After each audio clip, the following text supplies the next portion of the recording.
pouvoir maintenant examiner. Et la parole est à Monsieur Xavier Breton, rapporteur de la Commission des Affaires sociales sur ce texte.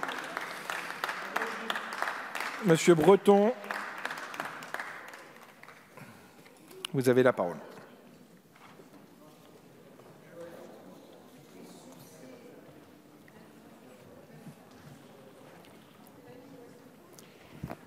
Monsieur le Président, Monsieur le Ministre, Madame la Secrétaire de la Commission des Affaires sociales, mes chers collègues, nous sommes réunis aujourd'hui pour examiner la proposition de loi pour une éthique de l'urgence que j'ai déposée avec plusieurs de mes collègues du groupe Les Républicains.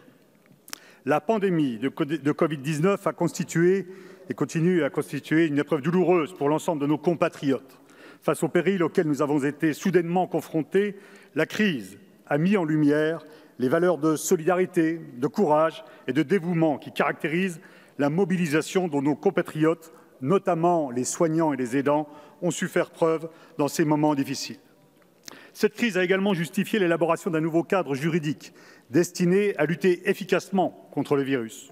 Le Parlement a ainsi adopté les 2 lois du 23 mars et du 11 mai dernier, créant puis prorogeant l'état d'urgence sanitaire, ce qui permet au gouvernement de prendre des mesures réglementaires exceptionnelles, limitant drastiquement nos droits et nos libertés. Le caractère dérogatoire et parfois même liberticide de certaines mesures dictées par l'urgence ne se limite pas à une simple controverse juridique. En effet, nous devons aujourd'hui réfléchir collectivement à la protection des valeurs qui fondent notre civilisation et structurent notre société. Les questions éthiques sont nécessairement au cœur de cette réflexion. C'est précisément parce que l'urgence sanitaire pourrait induire, voire légitimer toutes les dérives, qu'il convient de préserver nos repères fondamentaux. Hélas, alors que nous sortons à peine de cette crise sanitaire, nous ne pouvons que constater et déplorer le franchissement de lignes rouges sans véritable questionnement éthique préalable, comme si l'impératif d'efficacité sanitaire suffisait à balayer la complexité de nos rapports à la vie et à la mort. Les réponses apportées par les pouvoirs publics ont parfois suscité des réactions d'incompréhension, voire de colère de la part de nos compatriotes, dans un climat particulièrement anxiogène.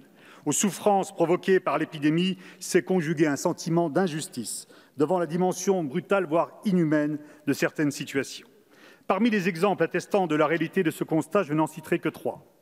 L'insuffisante prise en compte des personnes vulnérables, l'isolement prolongé des personnes âgées dépendantes dans les EHPAD, la modification des règles encadrant les rites funéraires. Premièrement, les personnes vulnérables, celles qui souffrent d'un handicap, qui sont sans domicile fixe ou qui sont confrontées à des difficultés d'hébergement. Elles ont été particulièrement exposées aux conséquences induites par le confinement généralisé de la population pendant près de 2 mois. Comme l'a souligné le rapport d'étape rendu en mai dernier par l'espace de réflexion éthique d'Île-de-France, leur accès aux soins ou à un hébergement a ainsi été rendu plus difficile, augmentant leur souffrance physique et psychologique sans que des solutions adaptées à leur situation n'aient été mises en œuvre par les pouvoirs publics. Deuxièmement, la décision de placer à l'isolement total et de façon prolongée les résidents des EHPAD a soulevé des enjeux éthiques majeurs qui n'ont visiblement pas été anticipés. Cette décision, prise sans concertation avec les acteurs de terrain, infligée aux résidents du jour au lendemain, imposée sèchement au personnel des EHPAD comme aux familles, a privé instantanément les personnes âgées dépendantes des interactions sociales quotidiennes qui leur donnent une raison de vivre. En dépit des palliatifs numériques progressivement mis en place, la rupture brutale du lien social, non limitée dans le temps, a provoqué ou renforcé la détresse psychologique de nos aînés, au risque d'entraîner un syndrome de glissement à l'issue fatale. Cet exemple symbolise le besoin fondamental de mener une réflexion éthique approfondie afin de comprendre que la préservation de la vie biologique ne doit pas exclure la préservation des raisons de vivre de nos aînés. Comme l'écrivait le docteur Philippe Maillet, médecin coordonnateur en EHPAD dans le département de l'Ain, à Morvel-en-Bresse et à Foissiat, dans une lettre ouverte qui a rencontré un écho important, je le cite, « Allez vous laisser partir ceux qui sont nos racines, qui ont combattu pour notre liberté, qui ont construit notre beau pays, sans les laisser revoir leurs enfants. » Enfin, troisièmement, la lutte contre la pandémie a justifié l'adoption de mesures réglementaires modifiant considérablement le cadre juridique des rites funéraires. Pourtant, nous pouvons tous convenir qu'il s'agit là d'une matière particulièrement sensible, qui touche à la sphère intime de chaque individu et de chaque famille. Pendant plusieurs semaines, les corps des défunts contaminés ou probablement contaminés par le Covid-19 ont été mis en bière immédiatement. Les soins de conservation et la toilette mortuaire ont été interdits. La tenue des cérémonies funéraires a été strictement et sévèrement limitée. L'ensemble de ces restrictions ont donc rendu plus difficile encore le travail de deuil des familles et des proches dans une période de crise déjà éprouvante. Là encore, les questionnements éthiques semblent avoir été mésestimés, voire délibérément ignorés. Ces exemples, parmi d'autres, soulignent la nécessité de mener à bien une réflexion éthique en période d'état d'urgence sanitaire. L'objet de cette proposition de loi est de garantir la prise en compte de ces enjeux éthiques en s'appuyant notamment sur l'expertise du Comité consultatif national d'éthique, le CCNE, et des espaces de réflexion éthique régionaux. Depuis sa création en 1983, le CCNE représente le principal organe consultatif de réflexion éthique à l'échelle nationale. Dès 2009, le CCNE avait rendu un avis au titre prémonitoire. Questions éthiques soulevées par une possible pandémie grippale. Il s'interrogeait avec justesse sur les mesures susceptibles d'être prises dans un tel contexte, en estimant, je cite, « La question qui paraît essentielle aux yeux du comité est celle de savoir si l'état d'urgence induit par une pandémie grippale comporte l'éventualité d'une mise à l'arrière-plan de certains principes fondamentaux.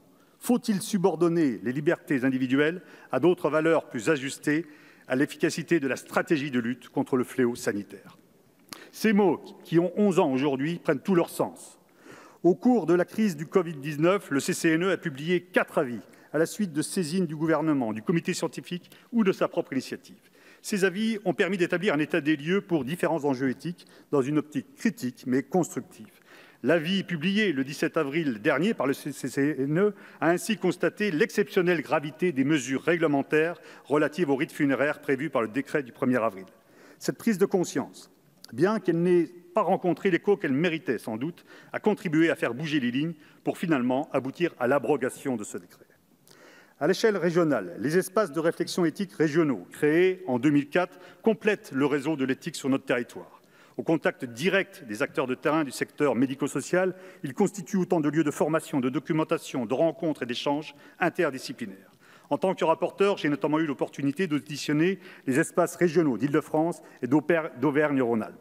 Je tiens à saluer la qualité de leur travail et leur engagement sans faille au cours de la crise.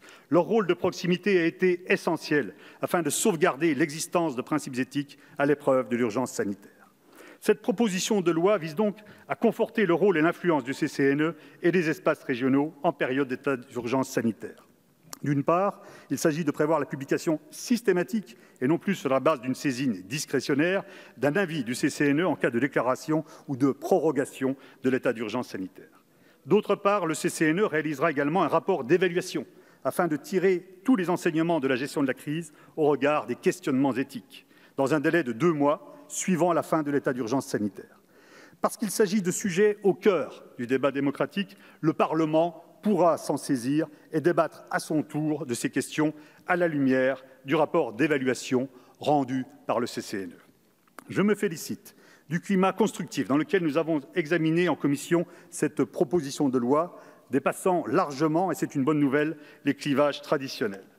Les quelques amendements proposés notamment par le groupe majoritaire et par notre collègue Jean-Louis Touraine et qui ont été adoptés par la Commission ont permis de préciser la rédaction de ces dispositions et de ne pas rigidifier de façon excessive la prise de décision en période d'urgence. La Commission a également fait le choix de renvoyer à un décret l'élargissement de la saisine du CCNE par différentes autorités parlementaires en cas d'urgence sanitaire. Initialement, la proposition de loi prévoyait que le CCNE pouvait être saisi, en plus des présidents de l'Assemblée nationale et du Sénat, par les présidents des groupes parlementaires et par 60 députés ou par 60 sénateurs. Je souhaite donc, conformément aux vœux que nous avons formés ensemble en commission, que le gouvernement s'engage dès à présent à procéder par la voie réglementaire à cet élargissement. Enfin, la commission a également adopté 2 articles additionnels. Le premier vise à faciliter la saisine de l'OPEXT en cas de déclaration ou de prorogation de l'état d'urgence sanitaire. Le second prévoit la remise d'un rapport du gouvernement au Parlement sur la fin de vie des personnes décédées au cours de l'épidémie de Covid-19. Ce rapport abordera aussi la question sensible de la modification des règles applicables aux rites funéraires. Ces évolutions permettront de renforcer le contrôle parlementaire sur l'ensemble de ces questions. Le but de cette proposition de loi n'est évidemment pas de dresser un bilan définitif des actes pris au cours de ces derniers mois au regard de l'éthique, mais de tracer une voie pour l'avenir. Albert Camus disait « Un homme sans éthique est une bête sauvage abandonnée à ce monde ». Espérons que la réflexion éthique puisse être, partout et tout le temps, une boussole qui nous permettra de préserver collectivement les valeurs de notre civilisation et notre attachement au principe de la dignité de la personne humaine. Je vous remercie. Merci beaucoup, monsieur le rapporteur Breton.